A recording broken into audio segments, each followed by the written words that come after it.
சிவபெருமானை முழுமுதற் கடவுளாக கொண்டது சைவ சமயம்.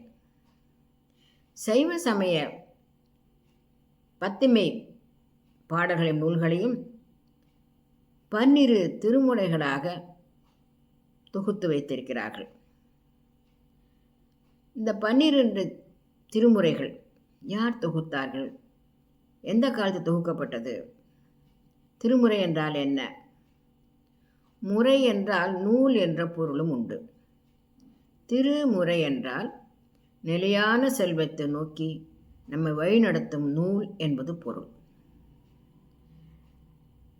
தேவார காலத்திலே, அதாவது தேவார மூவர் வாழ்ந்த காலத்தில், அவர்கள் தலங்கள் தோறும் சென்று அவ்வத்தலத்து இறைவனை பாடி மகிழ்ந்தார்கள். அவர்கள் இசையையும் தமிழையும் பக்தியும் ஒரு சேர வளர்த்தார்கள்.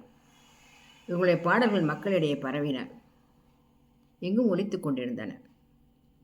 மக்களிடையே ஒரு விழிப்புணர்வை இவர்கள் உண்டாக்கினார்கள். ஏது காரணம் பற்றியோ இவர்கள் காலத்துக்கு பிறகு அந்த பணுவல்கள் மக்களிடையே மெதுவாக மறையத் தொடங்கின, மறைந்துவிட்டன என்றே சொல்லலாம். ராஜராஜ சோழ மன்னர், மாமன்னர் ராஜராஜ சோழர், அவருடைய அவையிலே வந்திருந்த 3 பெரியவர்கள் தேவார மூவருடைய பாடல்கள் ஒவ்வொன்றை பாடி காண்பித்திருக்கிறார்கள். பாடலை கேட்டு சிலிர்த்து போனார் மன்னர். உள்ளம் நெகிழ்ந்து போய்விட்டது. ஏனைய பாடல்கள் எங்கே என்று கேட்க தெரியவில்லை யாருக்குமே. தேடத் தொடங்கினார் மன்னர், எங்கும் கிடைக்கவில்லை. இந்த நிலையிலே திருநாரையூர் பற்றி சற்றே சிந்திப்போம்.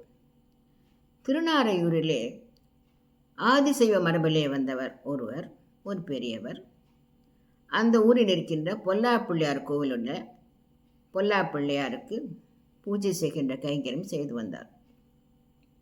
அவர் ஒரு நாள் வெளியூருக்கு செல்ல வேண்டியிருந்த காரணத்தினாலே சிறுவனான தன்னுடைய மகனிடம் நாளை காலை இந்த பூஜைகளெல்லாம் செய்துவிட்டு சொல்லிவிட்டு போனார். இந்த குழந்தை பூஜை பொருட்களும் எடுத்துக்கொண்டு சென்றது, நிவேதன பொருட்களும் எடுத்துக்கொண்டு சென்றது கோவிலுக்கு. அபிஷேகங்கள்லாம் முடிந்த பிறகு நிவேதன பொருளை வைத்து அமுது செய் என்று பிள்ளையார் கேட்டுக்கொண்டது. இந்த குழந்தைக்கு தெரியாது, நிவேதனம் காட்டுவார்கள், நிவேதனத்தை ஒன்றும் பிள்ளையார் சாப்பிட மாட்டான். அந்த குழந்தைக்கு தெரியவில்லை. பிடிவாதம் பிடிக்கிறது, சாப்பிடு சாப்பிடு என்று. நான் என்ன தவறு செய்தேன் என்று அழுது ஆர்ப்பாட்டம் செய்கிறது. நீ சாப்பிட்டு ஆக வேண்டும் என்கிறது. பிறகு கல்லிலே தலையை மோதிக்கொள்ளப் போகிறது. உடனடியாக பிள்ளையார் குழந்தையை தடுத்து அந்த நிவேதன பொருள் எடுத்து உண்கின்றார். பள்ளிக்கூடத்தில் போக நாழியாகிவிட்டது. சிறுவனுக்கு பயம் வந்து விட்டது. ஆசிரியர் அடிப்பாரே. பொல்லா பிள்ளையார் அத்துணை கலைகளும் அந்த குழந்தைக்கு உணர்த்தினார். பொல்லா பிள்ளையார் அருள் பெற்ற அந்த நம்பியாண்டார் நம்பிதான் இப்பொழுது இந்த பெரிய செயலுக்கு உதவப் போகின்றார்.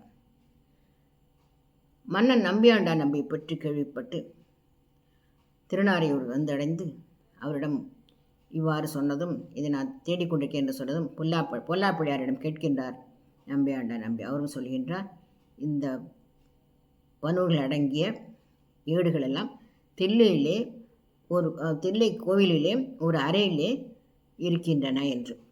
அவங்களுடைய அங்கு போகிறார்கள். அங்கிருந்து சொல்லிவிட்டார்கள், மூவருடைய கை இலச்சினையோடு இருக்கின்றது, அது அவர்கள் 3 வந்தால்தான் திறக்க முடியும் என்று. உடனடியாக அவர்கள் ஒன்று செய்தார்கள்.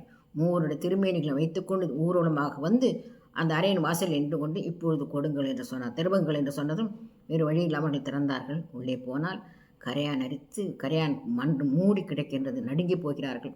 அப்போது அசிரியர் எழுகின்றது, இந்த காலத்து தேவையானவற்றை மட்டும் வைத்திருக்கும், எடுத்துக்கொள்ளுங்கள், ஏனையவற்றெல்லாம் செல்லறிக்கை செய்து விட்டோம் என்று அசிரியர் வருகின்றது. உடனடியாக அவற்றெல்லாம் எடுத்து சுத்தம் செய்து உடனடியாக எடுத்துக்கொண்டு வந்து பார்க்கும்பொழுது அற்புதமான தேவார பணுகளாம் இருக்கின்றன.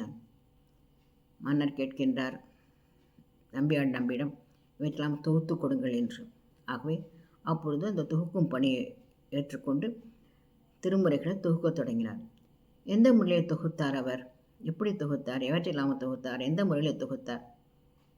அடுத்த பதிவில் காணலாம்.